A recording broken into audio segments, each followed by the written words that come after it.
Nagkakamalay na siya, Pader. Nakikita ko nga Lagring. Sino kaya siya? Nasaan ako? Sino kayo?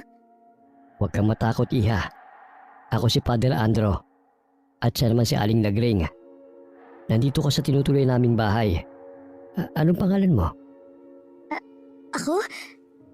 Ang pangalan ko ay parang Alona? Pader, parang hindi yata siya sigurado sa pangalan niya. Iha, sigurado ko ba na yun ang pangalan mo?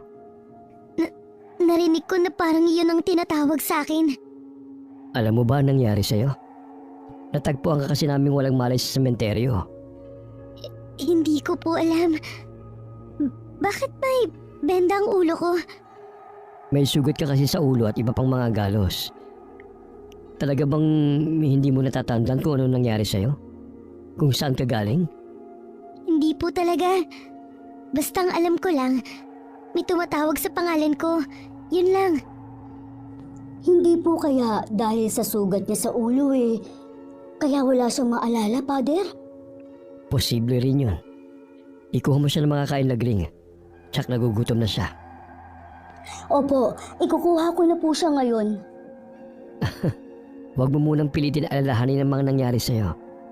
Kung wala kang ibang mapupuntahan, dumito ko muna. Salamat po.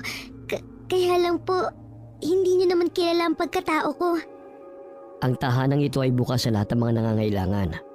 Huwag kang matakot at mahiya. Lahat ng tao ay may tungkulin na tumulong sa kanyang kapwa. Heto na po ang pagkain niya, Pader. Ikaw na muna ang bahala sa kanya, Lagring. May kailangan lang akong gawin. Iha, si Lagring na ang bahala mag-asikaso sa'yo, ha? Salamat po ulit sa inyo, Pader. Oh, heto Iha, kumain ka na muna. Wala ka bang ibang nararamdaman sa katawan mo? Ito lang pong ulo ko ang kumikirot. Maliban po dito, wala na. Baka nabagok ang ulo mo sa matigas na bagay, kaya siguro wala kang maalala. Baka nga po. Kapag pilit ko pong iniisip, kumikirot lalo ang ulo ko. O siya, kumain ka na. Huwag mo munang pilitin ang sarili mong makaalala. Magsabi ka lang kung meron ka pang kailangan ha, huwag kang mahihiya. Habang kumakain, inilibot ko ang paningin ko sa paligid. May kalakihan ang silid na kinaroroonan ko. Wala ring gaanong gamit maliban sa isang tukador sa gilid. Sa totoo lang, hindi naman ako nakakaramdam ng gutom. Nahihiya lamang akong tanggihan ng mga taong kumukupkup sa akin. Pagtingin ko kay Aling Lagring, matama ng titig niya sa akin. Ngumiti naman siya nang mahuli ko siyang nakatingin. Matapos kumain, iniwan na rin ako ng may edad ng babae. Nagbilin siya na magpahinga na muna ako. Inabukasan, madilim pa sa labas ay gising na ako. Gusto ko sanang lisanin ang lugar kung nasaan ako. Kaya lang iniisip ko kung saan naman ako pupunta. Lumabas na lamang ako ng silid ko. Paglabas ko, nakasalubong ko si Aling Lagring na papunta sa inukop akong kwarto. Nagulat pa siya dahil maaga akong nagising. Niyaya na lamang niya ako sa kusina para doon magkape. Nagulat naman ako at aga mo nagising. Balak lang sana kitang silipin Hindi na po kasi ako makatulog, kaya bumangon na lang ako. Oh, ayos na ba ang pakiramdam mo? Opo, salamat po sa pagkup-kup niyo sa akin. Tatanawin ko pong malaking utang na loob ito. Hanggang ngayon ba hindi mo pa naaalalang nangyari sa'yo? Hindi po Tuwing pinipilit ko kasing alalahanin, sumasakit ang ulo ko. Huwag mo nalang pilitin. Baka lalong makasama sa'yo. Pero natitiyak kong hindi ka taga rito sa aming lugar. Dito na kasi ako nagkaisip at lumaki. Kilala ko lahat ng mga taga rito. Hindi man sa pangalan pero sa muka. Ano pong lugar ito, Aling Lagring? Ito ang Sitio Baybay. Pamilyar ba sa'yo? Hindi po Ngayon ko lang po narinig ang pangalan ng lugar niyo. Dumito ka muna hanggat wala ka pang naaalala. Hindi po ba nakakahiya? Hindi Natutuwa nga ako at may makakasama ako dito eh. Kami lang kasi ni Father ang nakatira dito. Kung hindi po ako magiging pabigat, pwede ko rin po kayong tulungan sa mga gawain dito. Hindi ka pabigat sa amin. Naniniwala ako na may dahilan kung bakit dumating kang bigla sa lugar namin. Ngumiti lamang ako kay Aling Lagring ha. Tinulungan ko na rin siya maghanda ng almusal naming tatlo. Anya, maaga rin daw nagigising si Padre Andro. Dumidiretso raw ang pare sa loob ng simbahan para gawin ang nakagawian na niya sa umaga. Matapos ang almusala, naghanda na rin si Padre Andro para sa misa ng araw na yon. Kami ni Aling Lagring ay abala sa paglilinis. At maya-maya'y nagluto na rin siya ng para sa tanghalian. Tumulong naman ako kahit nangangapa ako. Ayos lang ba sa'yo na kulang ka ng litrato, Iha? Tapos ipapakalat namin. Para sana madali kang matunto ng pamilya mo. Baka kasi hinahanap ka na nila eh.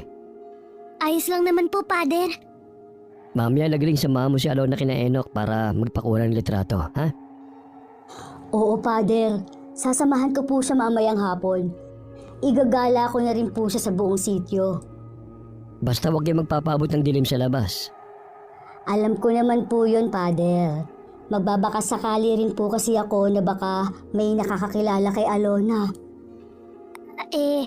Delikado po ba sa lugar na to? Hindi naman Iha. Mababait ang mga taga rito. Lamang mabuti na rin yung nag-iingat. Marami kasing nagtatago sa dilim, Iha. Mga nilalang na hindi natin kauri.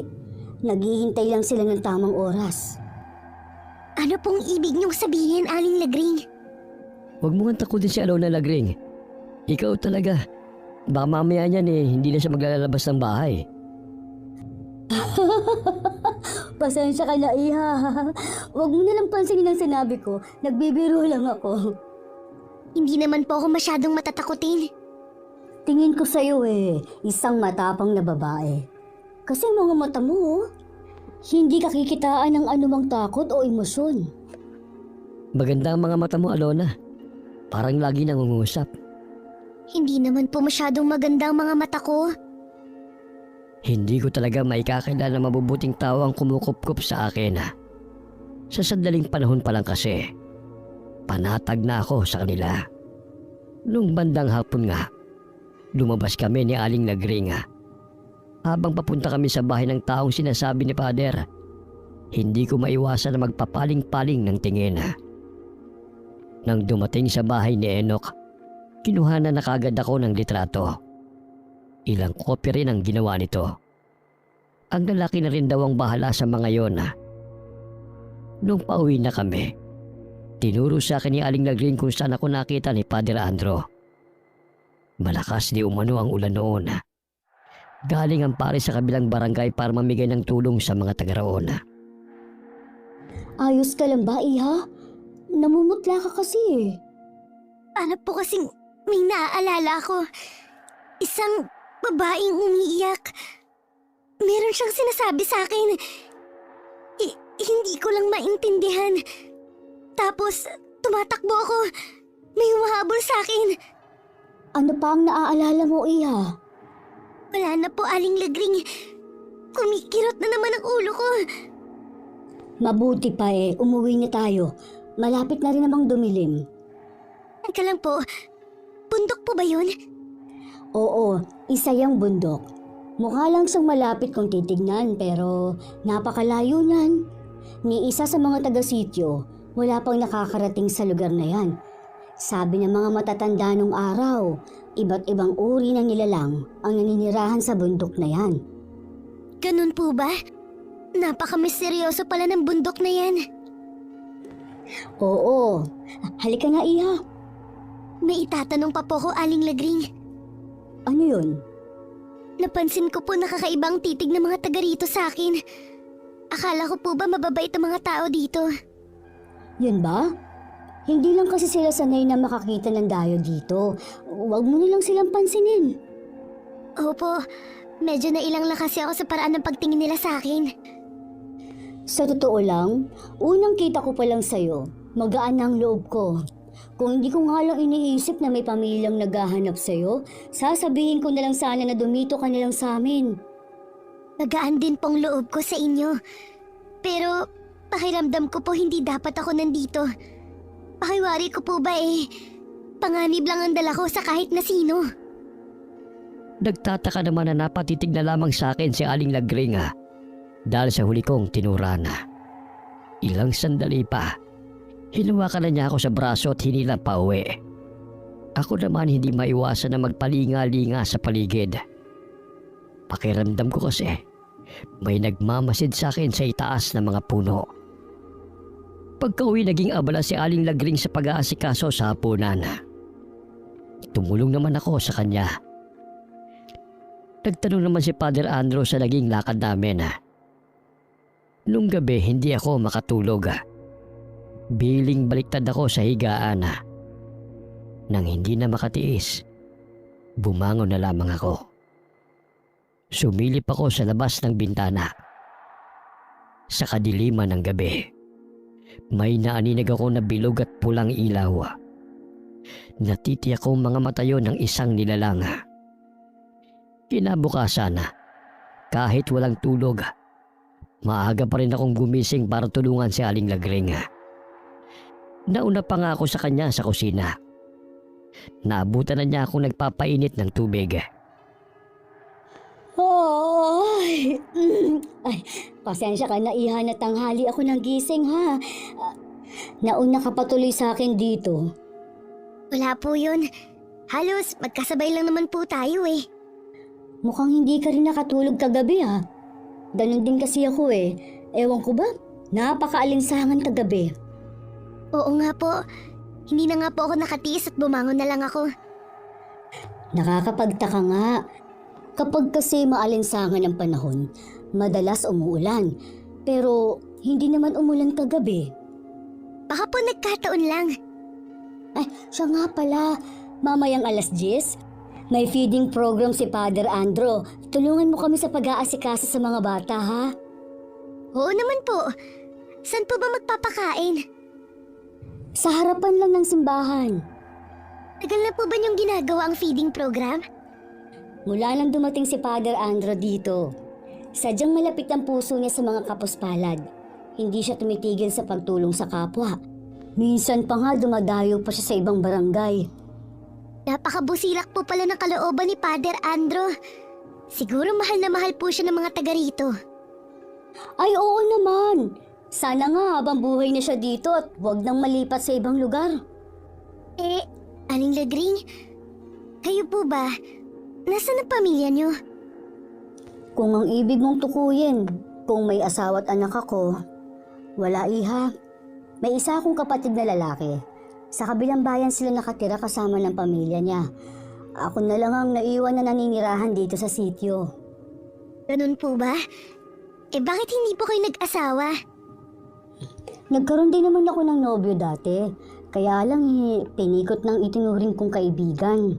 Mula nun, hindi ko na binuksan muli ang puso ko sa panibagong pag-ibig. Nakakalungkot naman po palang nangyari sa inyo. Naku, matagal ng pangyayari yun sa buhay ko. Kung hindi mo nga lang naitanong hindi ko na maaalala pa. Ang mabuti pa, bilisan na natin ang paghahanda ng almusal. Maya-maya pa papasok na yun si Padre Andrew. Ikaw na lang pala ang maghiwa ng papaya. Alam mo kasi, yan ang unang kinakain ni Padre. Sakto naman na nakahain na kami nang pumasok si Father Andrew. Gaya ng dati, nakasuot na siya ng abito. Lumabas din muna si Aling Lagring nang marinig na may tumatawag sa labas. Anito makasitulit ang tumatawag. Yun kasi ang araw ng pagdideliver ng gatas ng Kalabaw. May ilang minuto na rin ang nakakalipas. Hindi pa rin nakakabalik si Aling Lagring. Bakas na kay Father Andrew ang pagkainip. Ayaw kasi ng pare na pinaghihintay ng matagal ang pagkain. Akmang tatayo ko para tignan si Aling Lagring nang humahangos naman na dumating siya. Pareho pa kami nagtataka sa anyo nito na larawan ng takot. Natagalan ka yata. May nangyari ba? Father, May sinabi po kasi si Tolet. May masamang nangyari daw. Anong sinabi niya sa'yo? Ang lasinggerong si Mang Poldo daw po ay natagpo ang wala ng buhay malapit sa sementeryo. Karumal-dumal daw pong sinapit ng matanda. Mahabaging langit. Sino kaya may motibong gawin yun kay Mang Poldo? Kahit kilalang lasinggero siya, napakabait naman niyang tao. Wala naman siyang pinipirwisyong residente. Yun na nga po, kaya nakakagulat pong nangyari sa matanda. Malamang hindi taga-sityo ang gumawa nito sa kanya. Hindi kaya napasok na tayo ng masasamang loob ng mga adik kaya? Sabi po ni Tolet, sa itsura pa lang daw po ni Mang Poldo, hindi daw tao ang gumawa nun sa kanya. Paano daw bang pinatay si Mang Poldo? Nagkandalasog-lasog daw po ang katawan ng matanda. Nawawala na rin daw po ang mga laman loob nito. Tila baga, isang mabangis na hayop ang lumapa sa kanya. Pero Lagring, walang mabangis na hayop ang nananahan dito sa sityo. Kaya malamang ang gumawa nito kay Mang Poldo ay isang lango siya pinagbabawal na gamot. Hinala daw po ng pamilya at ibang taga rito, isang aswang daw ang may kagagawa nito kay Mang Poldo. Aswang? Totoo po ba sila? Oo, iha. Totoong mga aswang. Hindi po tayo nakakadyak sa bagay na yan. Nasaan na raw ang katawan ni Mang Poldo? Dinala na daw po sa morgue sa bayan. Pagkatapos ng feeding program, saka ako pupunta sa bahay nila. Sasama din po ako, Father. Sige, sumama ka. Alam ko na hindi maganda ang balitang dumating sa atin ngayong araw. Pero kailangan pa rin natin magpatuloy sa mga gawain natin. Umupo ka na dito, Lagring. Mag-almusal na muna tayo. Pagkatapos mag-alay ng dasal ni Father Andro, tahimik na naming sinimula ng pag-aalmusala.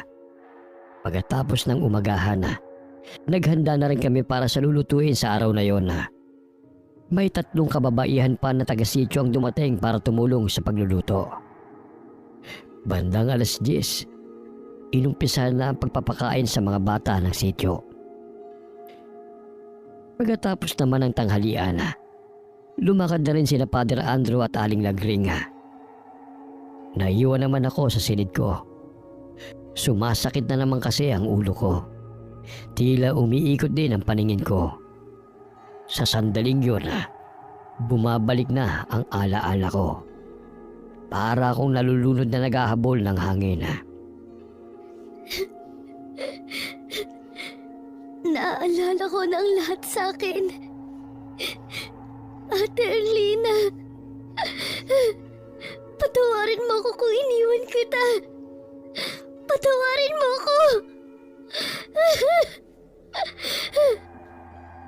Sa pagkaalala sa nakaraan, napahagulgol na lamang ako ng iyak. Marahil napagod na ako sa walang tigil na pag-iyak. Hindi ko na malaya na nakatulog na ako.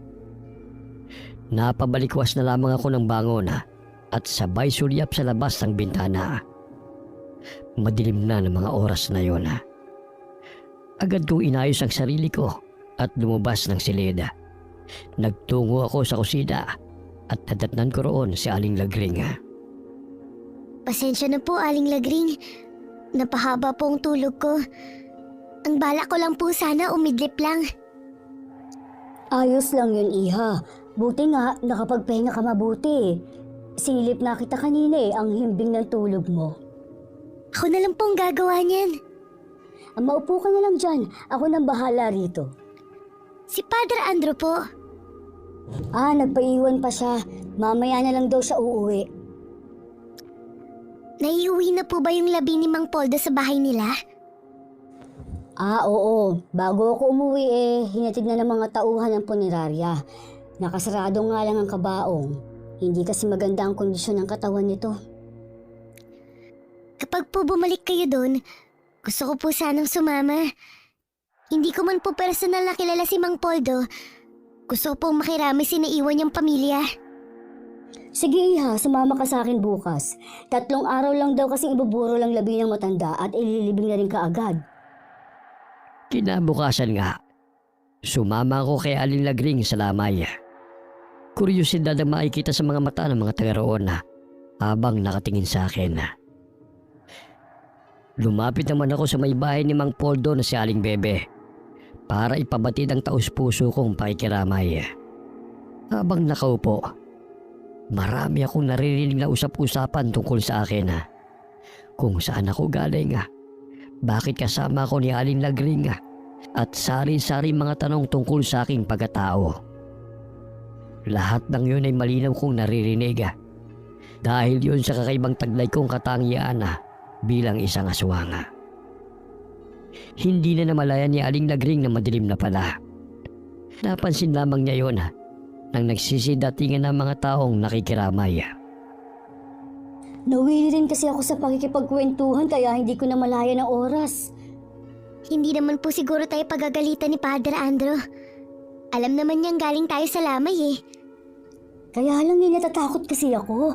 Paano kung totoong may aswang ang gumagala dito sa sityo? Paano kung tayo nang isunod? Huwag po kayong matakot. Ako pong bahala sa inyo. Poprotektahan ko po kayo. Ikaw talagang bata ka. Anong magagawa mo sa aswang? Mas malaki pa nga ang katawan ko sa iyo eh. Ang mabuti pa, bilisan na lang natin ang paglalakad. Malapit na rin naman po tayo eh. Oo nga, kahit pa paano nawawala ng kaba ko sa dibdib. May tumatawag ba sa atin? Parang boses ni Father Andrew. Baka sinusundo niya tayo.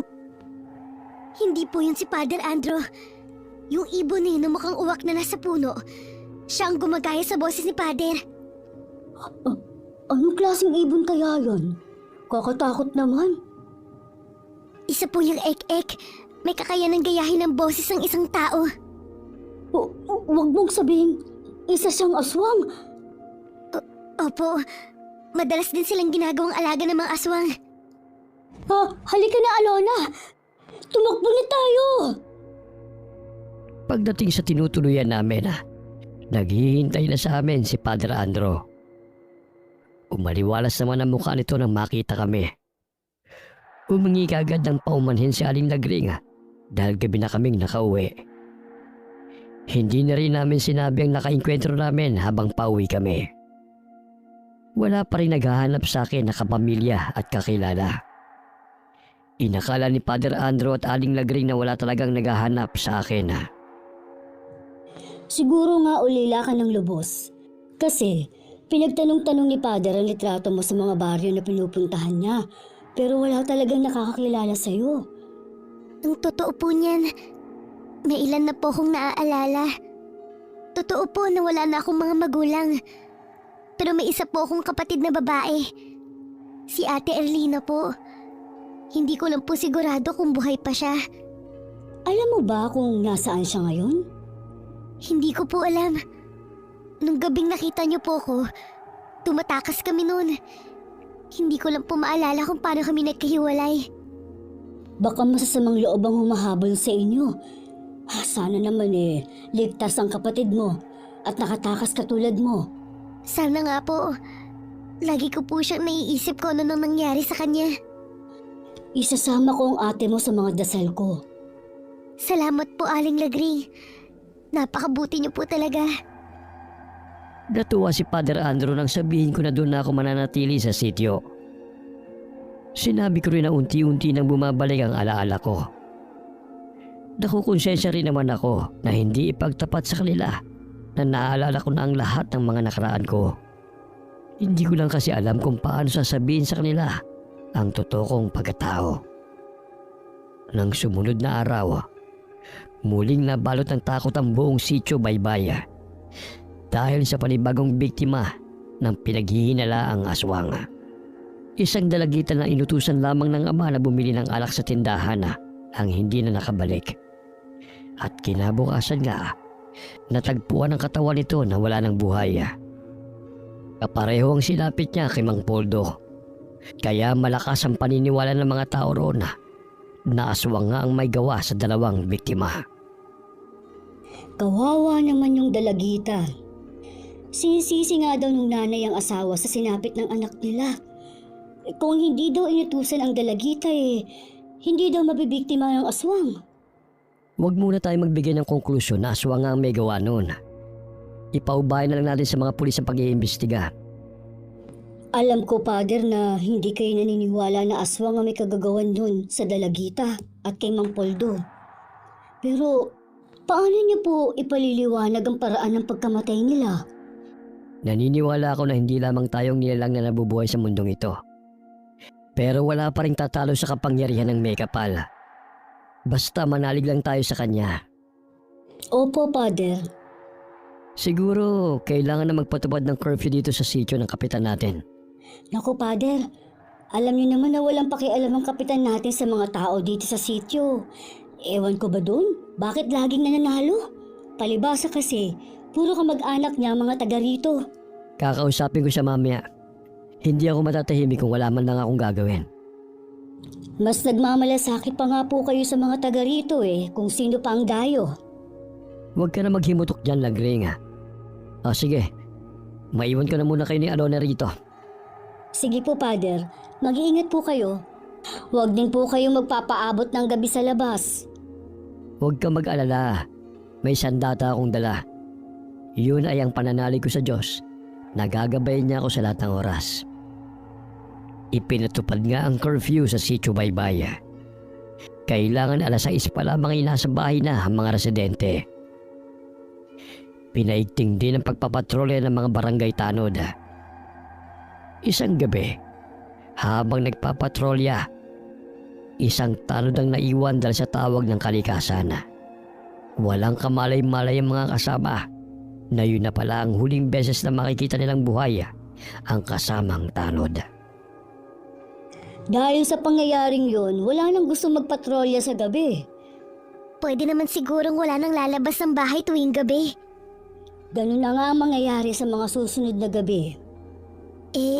Aling Lagring, wala po ba silang pinaghihinalaan na taga rito? Ay, wala kasi akong nababalitaan, Iha. Madalas naman kasing nandito lang ako sa loob ng simbahan Pero kapag dumating si Tolet mamaya, magtatanong ako sa kanya, siya lang kasi ang nakakausap ko Bakit mo naman naitanong ang bagay na yan? Palagay ko po kasi tama kayo. May aswang dito sa sitio. Diyos ko po, ikaw lang ang nagkumpirma niyan. Pero paano mo naman natitiyak, Iha? Mahirap pong ipaliwanag. Pero nasa panganib po ang mga taga rito kung hindi sila mag-iingat. Naniniwala naman ako sa iyo Mahirap nga lang talaga na paniwalaan na may mga ganong nilalang. Pero totoo sila. Naalala mo yung bundok na itinuro ko sa iyo? Isa ang tatang ko ang nagsabi na may mga aswang na naninirahan sa lugar na yun.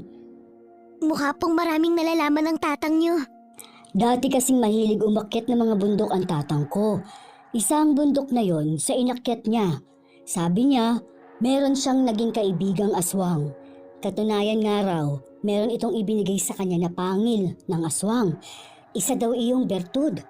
Mula nga noon, lagi nang nakakaengkwentro ng iba't ibang nilalang ang tatang ko. Tila ba, yon ang umaakit sa mga nilalang na yon.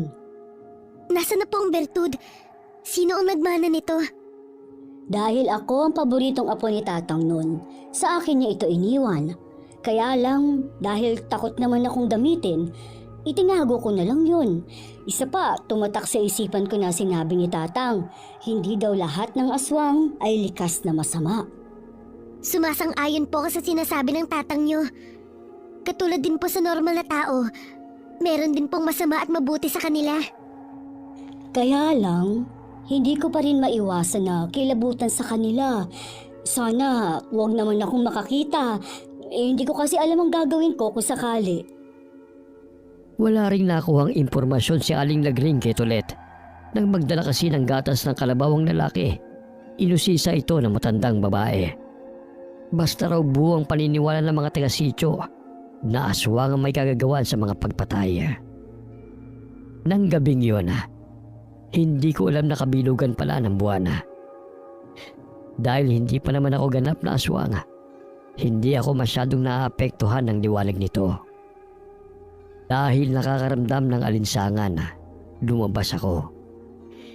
Hindi ko alam nagising din pala ng mga oras na yon si Aling Lagring. Nakita niya ako sa may bintana na nasa labas. Sinundan niya ako dahil sa pag-aalala. Habang nagpapahangin, nakaramdam ako ng panganib sa paligid. May masangsang din na amoy na sumasama sa hangin. Isang malaking itim na baboy ramo ang bigla na lamang sumulpot. Agad ako nitong sinugod. Dahil sa katangiang taglaya, mabilis ko siyang naiwasan. Dahil sa pagtama ng silahis ng buwana, biglang nagbago ang aking anyo. Tinubuan ako ng makapal na balahibo sa katawan at humaba rin ang aking kuko. Ginamit ko ang aking liksi para matalo ang baboy ramo. Paglingon ko kay Aling Lagring, nanlalaki ang mga mata niya bago siya nawalan ng malay.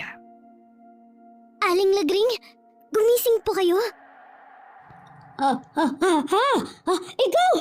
Lumayo ka sa akin! Isa kang halimaw! Pader! Nakikiusap po ako sa inyo. Pakinggan niyo po muna ako. Ikaw ba, Alona, ang nambibiktima sa mga taga rito? Ikaw ba ang pumatay sa Dalagita at kay Mang Poldo? At maging doon sa tanod? Hindi po, Aling Lagring. Hindi ko po yun magagawa. Maaring may dugong aswang na nananalaytay sa aking ugat, pero hindi ko pong magagawang pumatay ng tao. Mula lang naman na dumating ka, tsaka nagkaroon ng patayan dito eh. Walang gagawanan kundi ikaw. Hindi ko po alam kung sino ang pumaslang sa mga residente dito. Pero hindi po ako yun. Sino ka bang talaga? Anong pakay mo sa aming sityo? Aksidente lang po ang pagkakapunta ko sa lugar niyo. Totoo po na nawala ang memorya ko. Pero bumalik din naman agad. Sana umalis ka na lang nung maalala mo na ang nakaraan mo. Gustuhin ko man po pero hindi ko po alam kung saan ako pupunta. Magaan pa naman ang loob ko sa'yo. Hindi ko alam na isa ka palang aswang. Gaya po ng sinabi sa inyo ng tatang niyo. Hindi lahat ng aswang masama. Hindi po ako masama. Oo nga, kaya lang. Basta, huwag ka lalapit sa akin. Aling Lagring. Ay, talaga bang hindi ka masamang aswang? Wala kang balak na kainin kami ni Pader? Eh di po sana noon ko pag ginawa ang bagay na yan. Pasensya ka na, Iha. Natakot lang talaga ako sa anyo mo kanina. Patawarin niyo po ako kung kailangan ko itago ang pagkatao ko.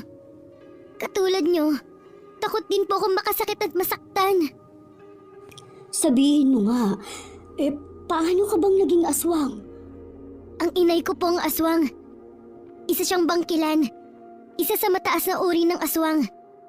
Ang itay ko naman po, isang ordinaryong magsasaka. Marahil maganda ang nanay mo, kaya napaibig sa kanya ang tatay mo. Ganun na nga po. Mula nang makilala ng inay ang itay, tinalikuran na niya ang pagiging aswang at namuhay sila ng tahimik sa isang baryo. Pero isang grupo ng aswang ang hindi pala matanggap ang pagtalikod sa kanila ng inay. Isang gabi, pinasok po kami ng mga aswang na kung tawagin ay mga asbo. Pinatay nila ang itay at maging ang inay.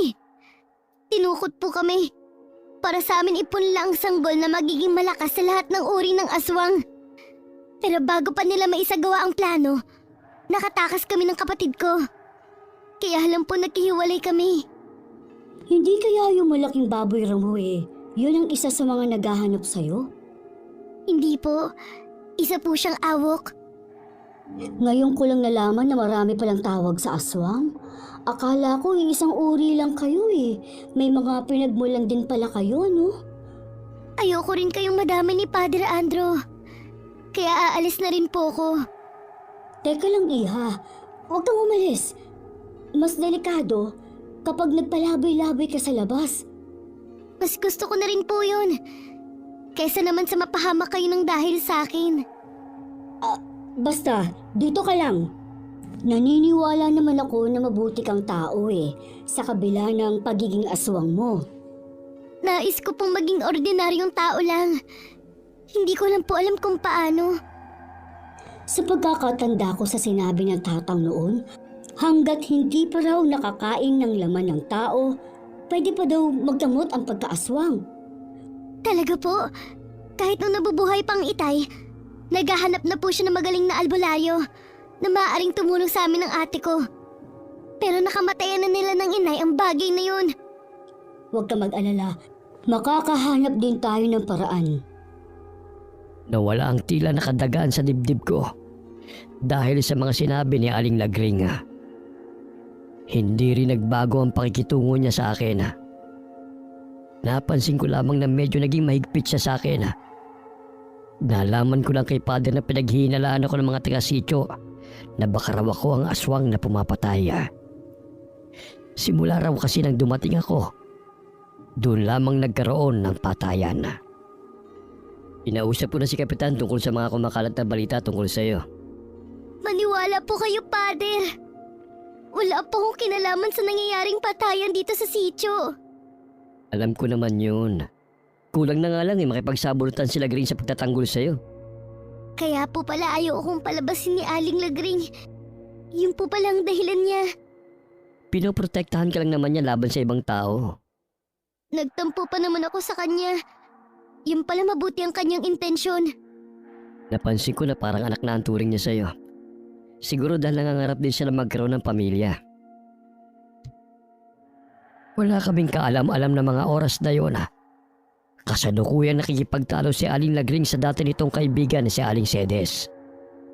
Kilala kasi ang huli sa pagiging matabil, chismosa at mahadera sa sityo. Ayaw sana siyang patulan ni Aling Lagring dahil tiyak na mauungkat na naman ang nakaraan nila. Pero sadyang naghahanap ng gulo ang babae. Naku! Talaga bang hindi ka titigil, ha? Wala ka namang ebidensya sa mga sinasabi mo eh. Hindi na kailangan. Wala nga nakakakilala sa babaeng yan eh. At isa pa mula nang dumating siya dito sa sityo. Tsaka lumabas ang aswang.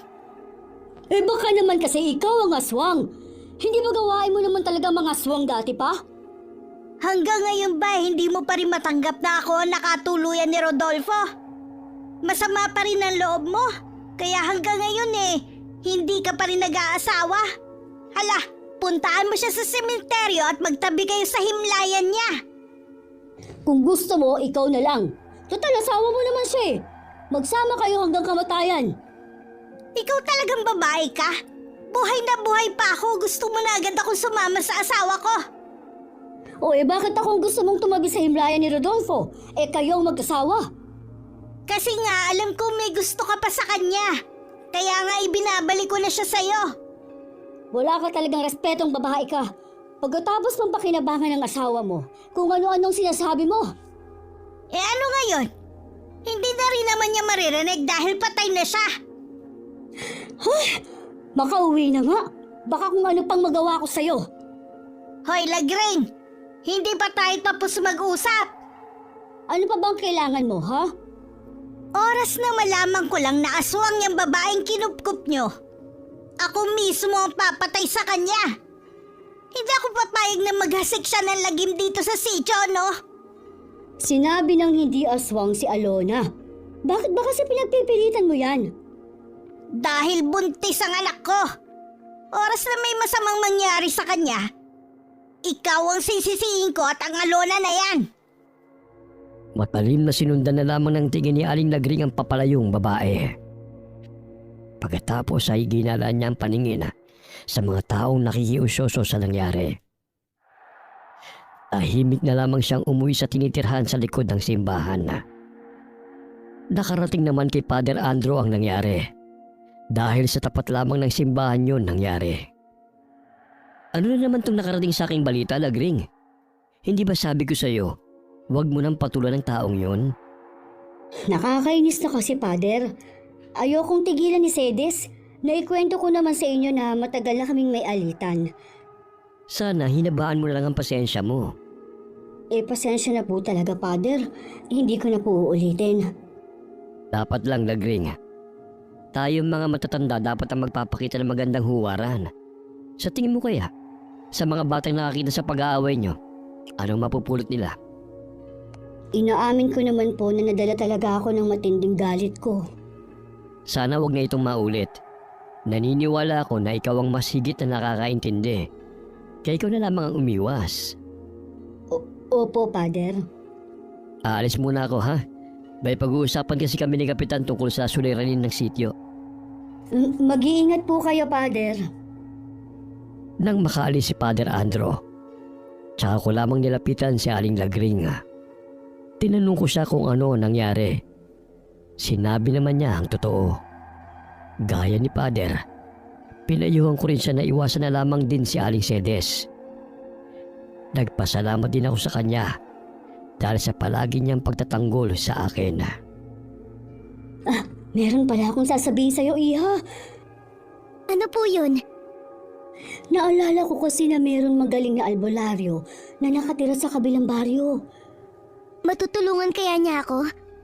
Oo naman, magtiwala ka lang. Kailan po natin siya pwedeng puntahan? Bukas na bukas din, Iha. Alanganin na kasi ngayon kung pupunta pa tayo. Sige po, Aling Lagring. Bukas na lang po.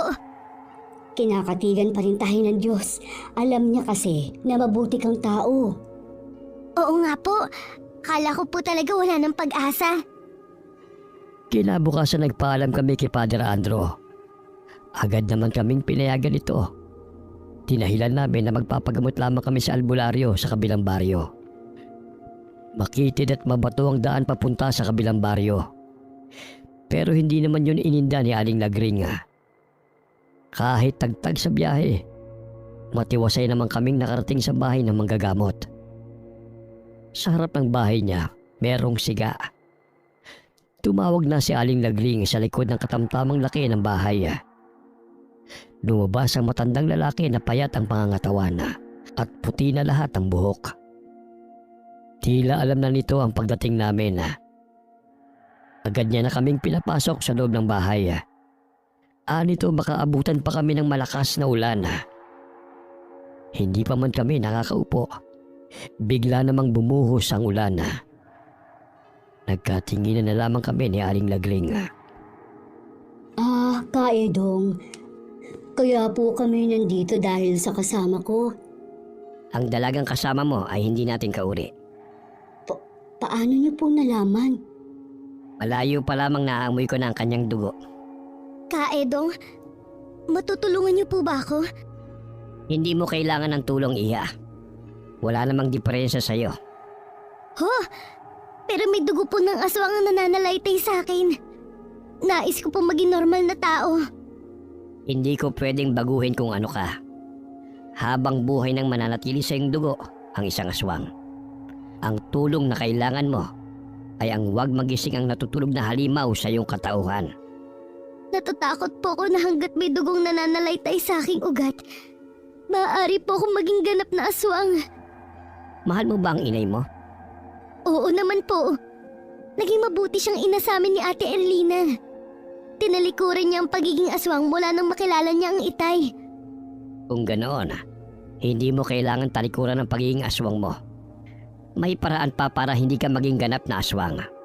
Una, huwag kang titikim ng laman ng tao. May mga kauri ko po naghahanap sa akin. Paano kung matagpuan nila ako? May ibibigay ako sa iyong bertud para hindi nila malaman ang kinaroroonan mo. Bertud? Pakatandaan mo lamang kung sino man ang may hawak nito. Kailanman ay hindi suswertihin sa buhay. May kaakibat din itong responsibilidad.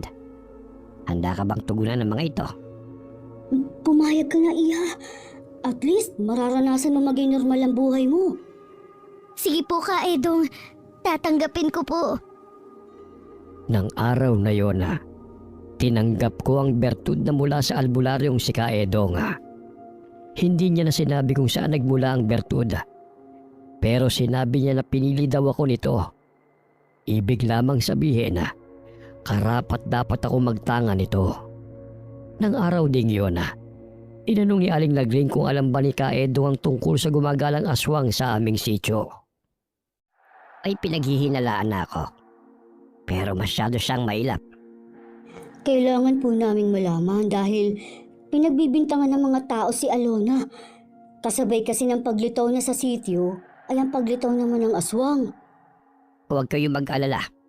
Tutulong ako sa pagtugi sa aswang na yon. Maraming salamat po, Ka Edong. Tumigil na po ang ulan. Akala ko kanina parang walang planong tumila. Oo nga, para bang alam na tapos na ang sadya natin kay Ka Edong. Paano po, Ka Edong? Aalis na po kami. Maraming salamat po sa oras nyo. Bukas ang bahay ko para sa inyo. Puntahan nyo lang ako kung may kailangan kayo. Opo, tutuloy na po kami. Maraming salamat po muli. Agad naman kaming nakasakay ng habal-habal. Mayroong kasing hinatid sa lugar na yon at naisakay naman kami ng pabalik na ito. Pagdating sa tapat ng simbahan, papasok na sana kami nang nilapitan kami ni Aling Cedes. Buti naman lumabas din sa lungga niya ang babaeng yan. Akala ko sa gabi lamang siya lumalabas para mambiktima. Lubayan mo na si Alona. Wala naman siyang ginagawa sa'yo. Alaga naman nahintayin ko pa siya na may gawin sa akin masama. Wala siyang gagawin sa iyo na masama dahil mali ang iniisip mo sa kanya. Huwag mo ang pagtakpan ng babaeng yan, Lagring. Baka pagsisiyan ninyo ni Father ang pagkupkup sa babaeng yan. Isa lang naman ang pinagsisisihan ko ng labis. Yun na yung maging kaibigan ka, Cedes. Ako din naman. Nagsisisi din na kinaibigan kita noon. Siya nga. Ikaw pa talaga ha? Ang may ganang magsalita ng ganyan? Tama na pong pagtatalo nyo. Nasa harapan po tayo ng simbahan. Nagsasalita ka pala. Akala ko pipi ka eh. Isa pang pang-iinsulto, Cedes. Makakatikim ka na sa akin. Minsan mo na akong naging kaibigan. Kabisado mo kung gaano kaiksi ang pasensya ko. Mas gusto mo talagang protektahan ng dayo na to kaysa sa mga kabaryo mo? Sige, aalis na ako. Baka mamaya kung ano pa ang gawin ng babaeng yan sa akin. Takot din palang makatikim eh. Pinagtitinginan na po tayo ng mga tao. Mabuti pa pong pumasok na tayo ng bahay. Nang mapag-isa ako sa silid ko, naisip ko ang mga sinabi ni Ka Edong sa akin. Sumagi rin sa aking isipan ang mga magulang ko. Lalo na si inay na sa kabila ng pagiging aswang, pinili niya na hindi kumain ng laman ng tao. Alam ko na magagawa ko rin yun. Habang tulog na ang lahat, muling umatake ang aswang. Muntik na nitong mabiktima ang anak na bunso ni Aling Cedes. 7 buwang buntis ang anak niya. Mabuti na lamang nagising ang babae dahil sa napakaalinsangan ng panahon. Kinabukasan, maagang sumugod si Aling Cedes sa bahay sa likod ng simbahan. Si Father Andrew ang nakaharap ng babae. Ang aga niyo naman yatang nang bubulahaw, Aling Cedes. Ilabas mo ang babaeng yan! Huwag niyo siyang itago! Alagad kayo ng simbahan pero tinatago ninyo ang kampo ng dilim! Huminahon po kayo, Aling Cedes.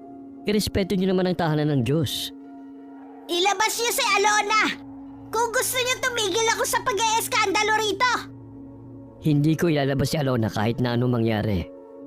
Umuwi na po muna kayo. Tsaka na lamang kayo bumalik kapag kalmado na kayo. Hindi ako aalis dito, Father! Ilabas niyo ang babaeng yun! Hindi niyo ba alam na muntik na niya mabiktima ang anak ko? Hanggang ngayon po ba naniniwala pa rin kayo na si Alona ang aswang? Sigurado po ako, Father! Kaya huwag niyo na siyang pagtakpan pa! Mahiya naman kayo sa mga residente ng sitio! Hindi ko po ilalabas si Alona kahit na anong mangyari. Pananagutan ko siya. Alona! Lumabas ka riyan! Humarap kang aswang ka! Huwag kang magtago riyan! Nakikiusap po ako sa inyo na umalis na kayo. Kung hindi ninyo ilalabas ang babaeng yan, pati kayo madadamay, Father! Huwag nyo nang hintayin pa na buong residente ng sitio ang magalit sa inyo! Tumigil lamang sa pagwawala si Aling Cedes nang dumating na ang mga barangay tanod. Mahinaw naman siyang sumama sa mga yon. Nang mga oras na nagwawala si Aling Cedes, pinipigilan ko si Aling Lagring na lumabas. Kabilin-bilinan kasi ni Father na huwag kong hayaan na lumabas ang babae. Dahil tiyak na magpapangabot ang dalawa. Mas malaking gulo pa ang pwedeng mangyari. Tahimik na po sa labas. Umalas na siguro si Aling Cedes. Kung hindi pa talaga siya aalis, makakatikim na siya sa akin. Ano naman kayang dahilan niya para magpunta dito? Mahilig talaga sa gulong babaeng yun, kahit noon pa. Ayan na pala si Father Andrew. Father, ano po ang dahilan kung bakit sumugod dito si Cedes? Muntik na raw mabiktima ng aswang ang anak niyang buntis kagabi. Ha? Kaya ba siya nandito dahil pinagbibintangan na naman niya si Alona? Pinaliwanagan ko na siya. Pero sadyang sarado ang isip niya sa paliwanag. Pasensya na kayo, Father Andrew, kung pati kayo nadadamay. Wala ka namang kasalanan, Iha. Hanggat narito ka sa poder ko, hindi kita pababayaan. Tama si Father. Kaya huwag kang mag-alala. Kami ang bahala sa'yo. Pumasok bigla sa isip ko kung umalis na lang kaya ako nang hindi nagpapaalam sa kanila. Ayoko lang kasi silang madamay sa galit sa akin ng mga tao. Malaki ang utang na loob ko sa kanila. Sa ganung paraan lamang ako makakaganti sa kanila. Ang ilayo sila sa kapahamakan. Noong gabing yun, bumangon ako para lisanin ang bahay na ito na ilang buwan ko rin naging tahanan. Tiyak na hindi ko sila makakalimutan. Lalo na si Aling Lagring na buong puso kong tinanggap. Pagbukas ko ng pinto, hindi ko akalain na bubungad sa akin si Aling Lagring. Saan ka pupunta sa ganitong oras, Iha? Hayaan niyo na lang po ako, Aling Lagring. Magpapakalayo na lang po ako para hindi na kayo madamay pa. Ay, Iha. Delikado sa'yo. Kung magpapalaboy-laboy ka. Paano naman po kayo kung mananatili ako dito? Nakalimutan mo na bang sinabi ni Kaedong? Tutulungan niya tayong malaman kung sino ang totoong aswang. Hindi ko na po alam ang gagawin ko. Naguguluhan na ako. Kung aalis ka, lalo ka lang nilang pagdududahan. Yun kasi ang gusto ni Cedes ngayon. Ang umalis ka dito sa sityo.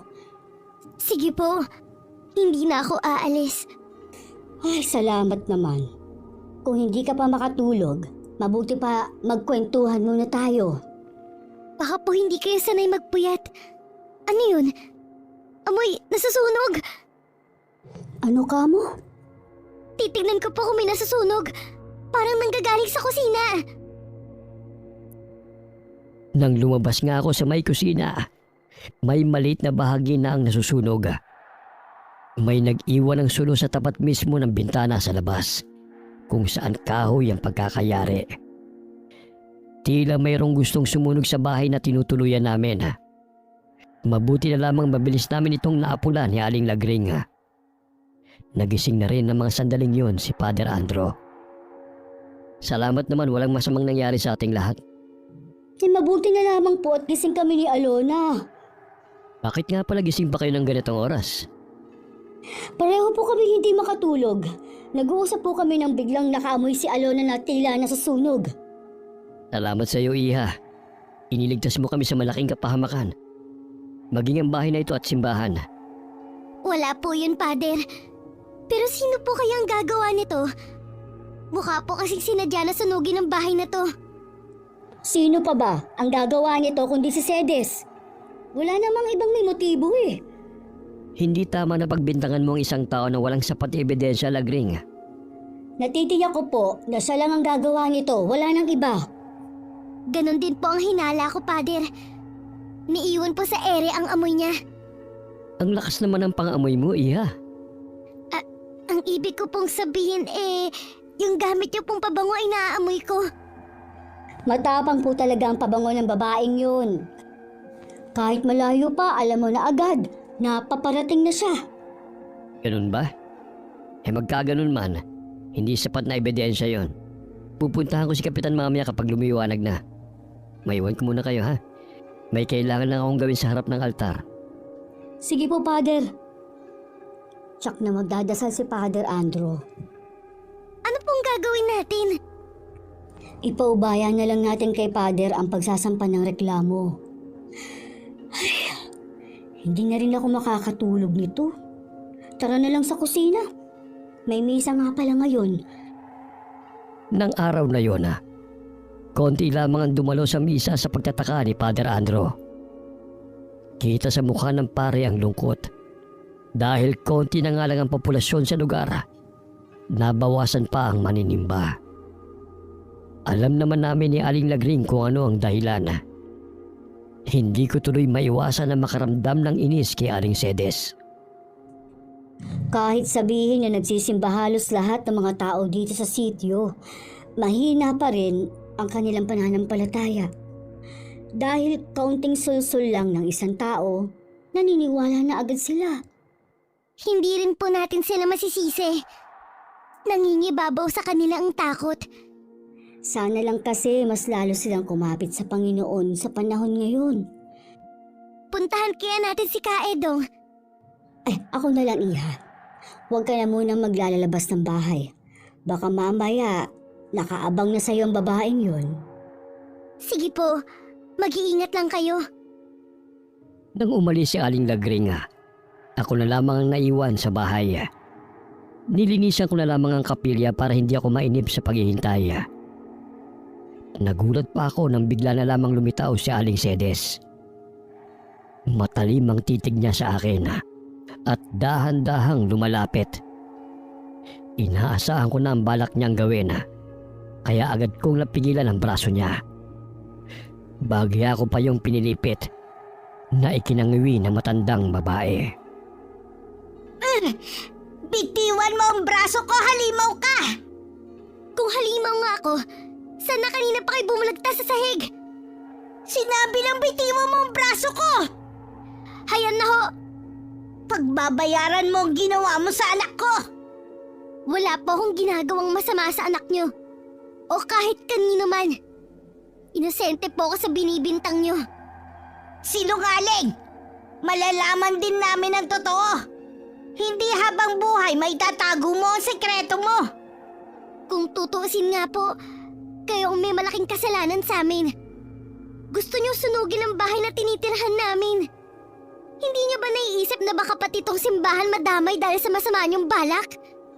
Wala akong pakialam. Ang importante sa akin, mawala ka sa lugar namin. Isa kang salot! Wala pa naman po kayong napapatunayan. Pero galit na kayo sa akin. Hindi na kailangan ng katibayan. Sapat na mula nang dumating ka rito. Sunod-sunod na ang naganap na patayan. Ikaw lang naman ang dayo sa lugar namin eh. Hindi ko na po aaksayahin ang oras ko sa pakikipagtalo sa taong saradong isip. Saan ka pupunta, ha? Kinakausap pa kita, babae! Bumalik ka rito! Bastos talaga! Sa kaya napulot nila Gring ang babaeng yun? Hindi ko na lamang pinansin ang pagtawag sa akin ni Aling Cedes. Hindi ko na rin dinibdib ang mga binitiwan niyang mga salita. Balang araw, mapapatunayan ko rin na hindi ako ang aswang na pumapatay sa sityo. Napagbibintangan lamang ako dahil ako ang dayo sa lugar. Nang mga oras na yon, kasalukuyan pa rin nag-uusap si Kaedong at Aling Lagring. Naaawa na kasi ako kay Alona. Gusto na nga niyang magpakalayo-layo para hindi na kami madamay pa. Naiintindihan kita, Lagring. Huwag ka mag-alala. Mamayang gabi, tutugisin ko ang totoong aswang. Maaari po bang malaman kung sino ang taong yun? Malapit sa iyo at sa mga taga-sityo ang taong yon. Ibig po bang sabihin taga-sityo din ang aswang? Oo, ganun na nga. Sabihin niyo na po kung sino. Walang iba kundi si Tolet, ang naglarasyon ng gata sa buong sityo. Sigurado po kayo? Pero paano po nangyari yun? Tahimik lang siyang tao at napakasipag pa. Ang hirap namang paniwalaan na siya ang aswang. Ang kanyang ama ay ako mismo ang nakapatay. Ilang taon nang nakakalipas. May nakapagsabi nga sa akin na may naiwan siyang anak. Baka naisalin sa kanya ang pagkaaswang ng kanyang ama. Bakit ngayon lang po siya ng biktima? Maaaring ginagawa na niya sa ibang lugar. Dahil meron ding nakakarating sa akin na balita tungkol sa mga napapaslang sa karumal-dumal na paraan. Alam ko po ang bahay niya. Sasamahan ko kayo ngayon doon. O sige, gusto ko rin siyang makausap muna. Hindi ako basta-basta pumapatay ng aswang. Gusto ko munang malaman ang kanyang saloobin. Tinungo nga nila ang bahay ni Toles na malapit sa dating palayan. Malayo pa lamang. Naaamoy na nila ang masangsang na amoy na nagmumula sa kubo. Lalong umalingasaw ang amoy nang buksan nila ang pinto.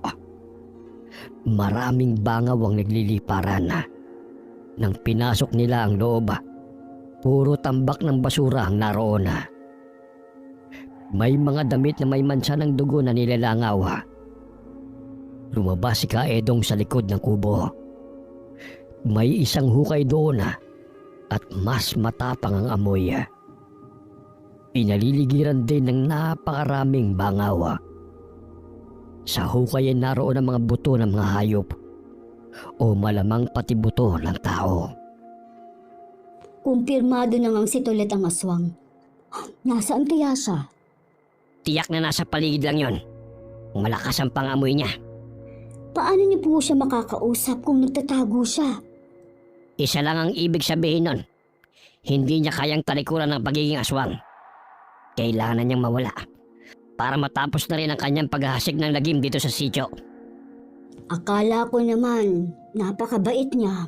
Kaya pala, tuwing magdadala siya ng gatas, hindi siya makatingin ng diretso sa akin. Yung pala, meron siyang tinatagong sikreto. Hindi ko rin siya nakitang nagsisimba. Umalis na tayo. Pabalik na lamang ako mamayang gabi dito. Nagpalinga-linga pa si Aling Lagring sa paligid bago sumunod kay Kaedong na nauna nang humakbang paalis sa lugar.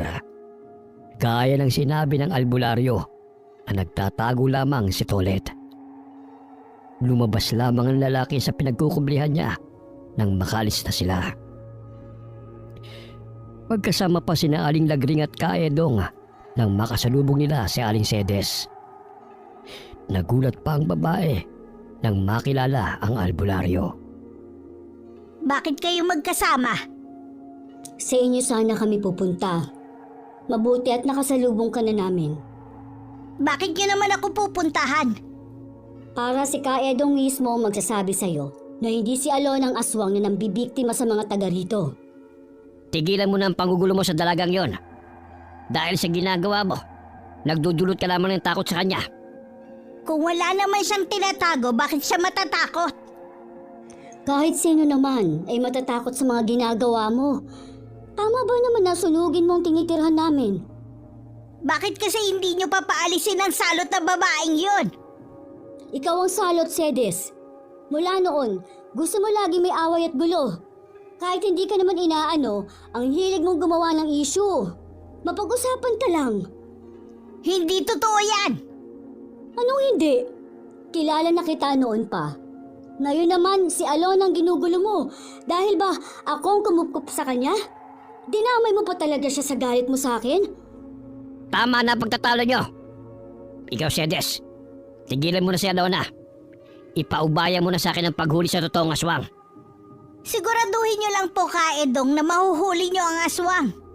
Buntis po ang anak ko. Malapit na ang kabuanan niya. Ayoko may masamang mangyari sa kanya.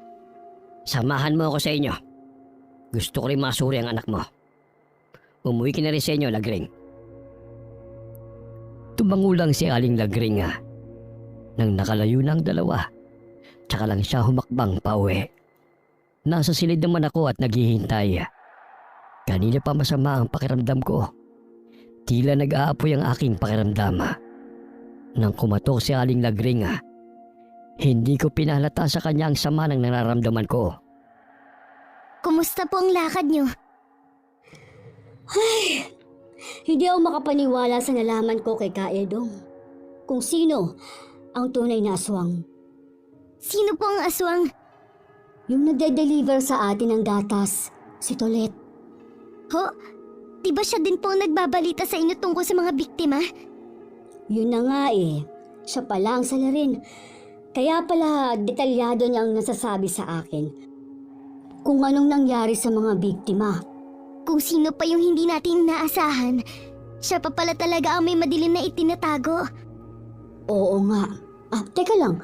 Bakit parang namumutla ka yata? May sakit ka ba? Hindi ko po alam eh. Napakainit ng noo mo. Ay, mahiga ka nga dyan. Kukuha ako ng damot sa kusina ha. Doon yun nakalagay eh. Sige po.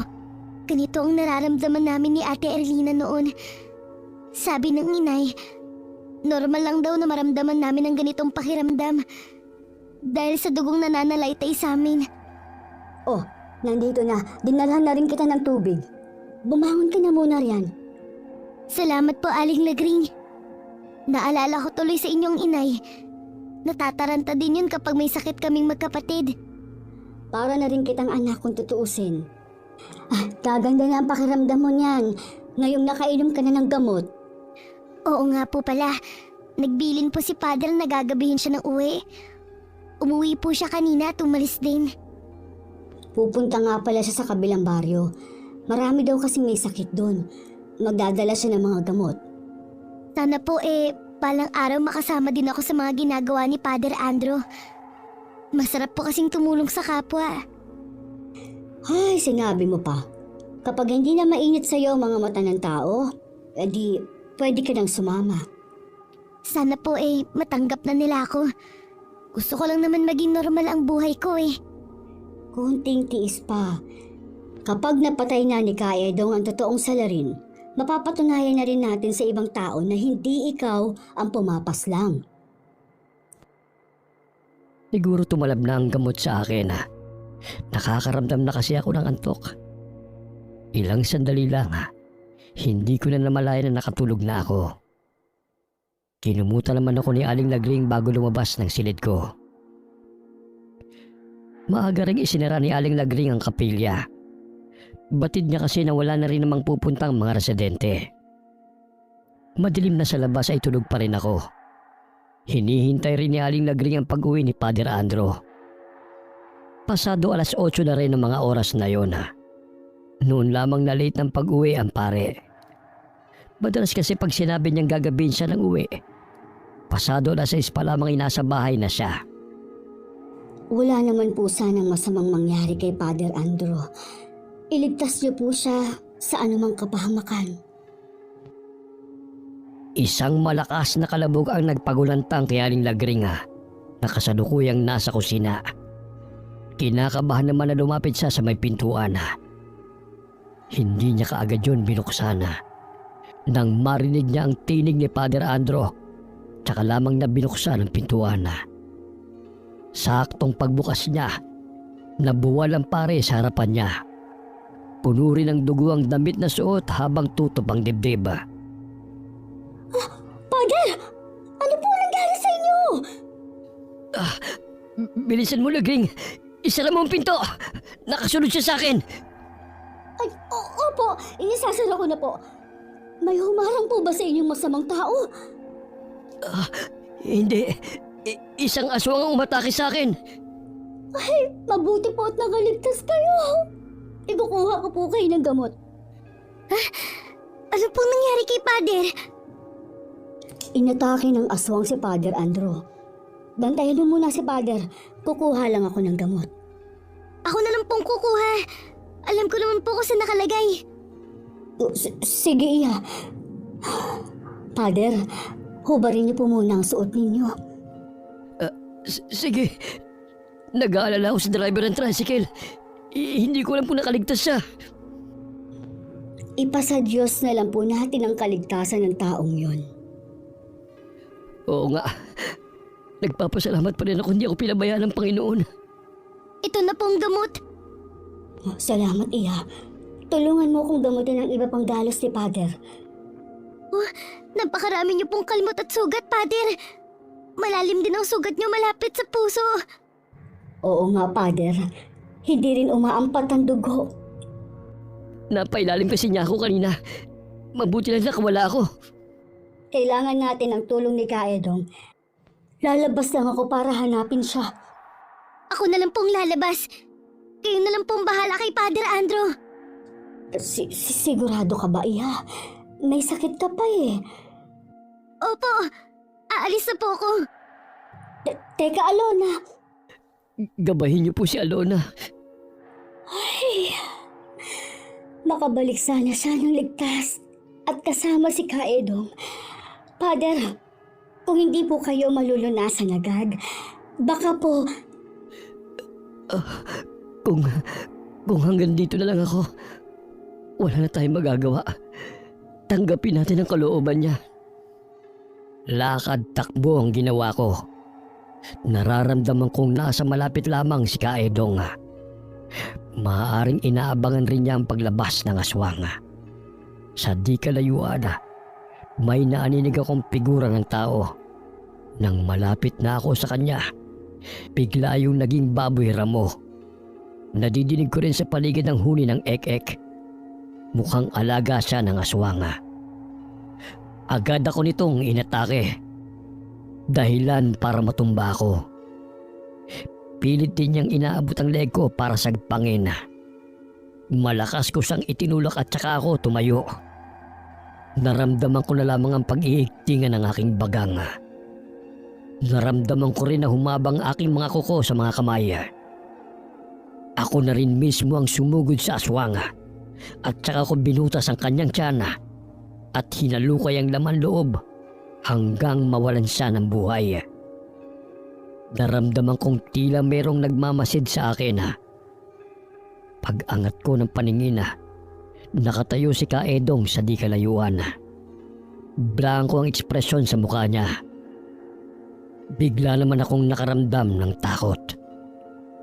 Hindi ko po sinasadya. Bigla niyo po akong inatake. Nagawa mo siyang paslangin. Matatahimik na rin ang sityo na ito. Pero, napatay ko po siya. Ayoko pong may makaalam ng ginawa ko. Huwag kang matakot, Iha. Ako nang bahala sa kanya. Bakit ka nga pala nasa labas ng ganitong oras? Hinahanap ko po kayo. Si Father Andrew po ay malala ang sugat niya. Kailangan niyo po siyang gamutin. Tayo na kung ganon.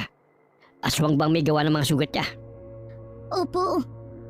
Nakasalubong ko nga ang driver ni Father. Sugatan din siya pero ligtas na. Hindi siya sigurado kung nakaligtas ang paring pasahero niya. Malalim pong sugat niya malapit sa puso. Mayroon din po siyang mga kalmot sa iba't ibang parte ng katawan niya. Malapit na tayo. Magagamot ko na siya. Huwag ka na mag-alala pa. Pagdating nga namin ay wala nang malay si Father Andrew. Umiyak naman sa labis na pag-aalala si Aling Lagring. Pagkakita sa amin, agad na umaliwalas ang kanyang mukha. Salamat naman po, dumating na kayo. Nawalan po ng malay si Father Andrew. Ako na ang bahala sa kanya. Anong nangyari sa'yo, Iha? Bakit puno ka ng dugo? Nakasalubong ko po ang aswang. Bigla niya akong inatake. Nasaktan ka ba? May sugat ka rin ba? Wala po pero patay na pong aswang. Ha? Patay na si Tolet? Sinong nakapatay sa kanya? Ako ang nakapaslangkit ulit. Sakto lang ang pagdating ko para hindi niya masaktan si Alona. Ay, mabuti naman. At walang masamang nangyari sa'yo. Oo nga po. Tumigil na sa pagdurugo ang sugat ni Father Andrew. Matatagalan nga lang bago maghilom ang mga sugat niya. Kailangan ko pa rin siyang obserbahan. Ang importante, ligtas na si Father Andrew. Maiwan ko na muna kayo, ha? Kukuha lang ako ng maiinom natin. Kailangan rin kitang obserbahan, Iya. Napansin ko kanina, kapag nagagalit ka, hindi mo kayang kontrolin ang sarili mo. Parang nawala po ako sa sarili kanina. Salamat nga po pala. Hindi niyo sinabi kay Aling Lagring ang totoong nangyari. Uminom po muna tayo ng mainit na kape. Tsak naman na hindi na tayo nito makakatulog. Isang linggong inobserba ng albularyo si Father Andrew. May mga gabi kasing inaapoy ng lagnat ang pare. Nananariwa din ang sugat niya kapag hindi natatapalan ng halamang gamot. Nang araw na yon, nasa labas kami ni Aling Lagring. Iniwanan muna namin si Father Andrew kay Kaedong. Ay, sa wakas. Tapos na rin ang suliranin ng sityo natin. Pero hindi ko rin maiwasan na malungkot sa sinapit ni Tolet. Oo nga po.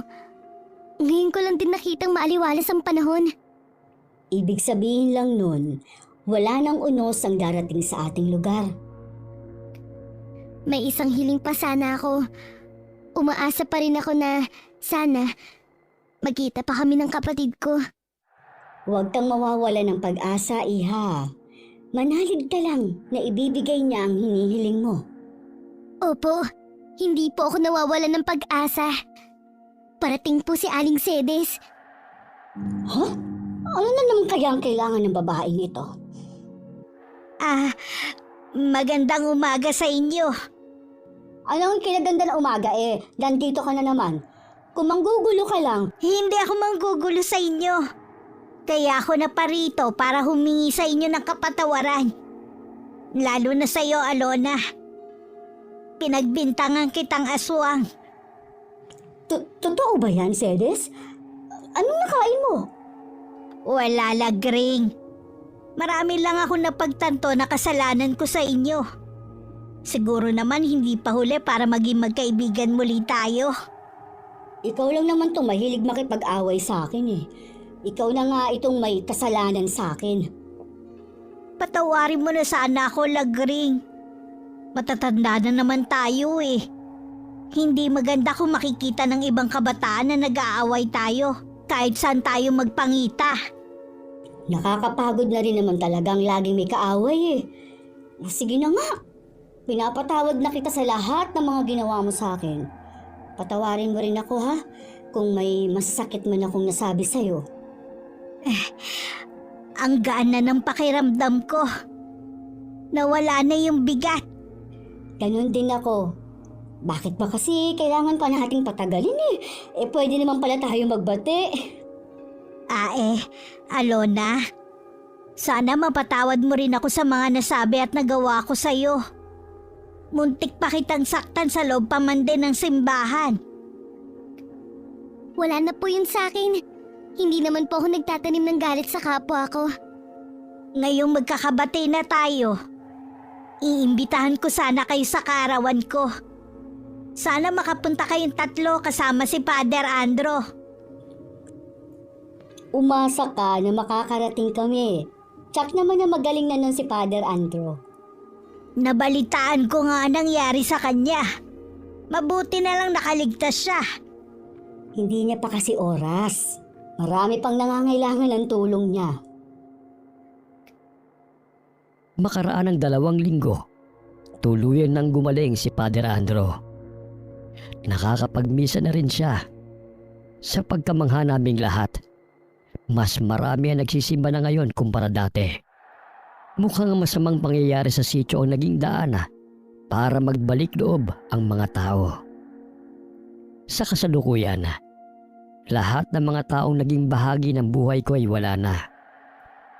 Pinili ko rin na hindi na magpamilya para hindi na maisalin sa aking magiging anak ang dugong nananalaytay sa akin. Naging mabuti rin sa akin ang Panginoon dahil dininig niya ang matagal ko ng pinagdarasal. Muli kami nagkita ni Ate Erlina noon. May sarili na siyang pamilya at 2 anak. Ang lalaking nagligtas sa kanya noon ay ang naging asawa niya. Buong puso siyang tinanggap ng lalaki sa kabila ng pagiging aswang niya. Kasalukuyan silang naninirahan malayo sa karamihan. Ako naman, may isang ampon na babae. Kinupkup ko siya nung 10 taong gulang pa lamang siya. Isa siyang batang palaboy na wala ng mga magulang. Dama ko ang pagmamahal niya sa akin na parang tunay na ina. At ganun din naman ako sa kanya. Pinili ko na ilihim sa kanya ang tunay kong pagkatao. Dadalhin ko ito hanggang sa huling hininga ko.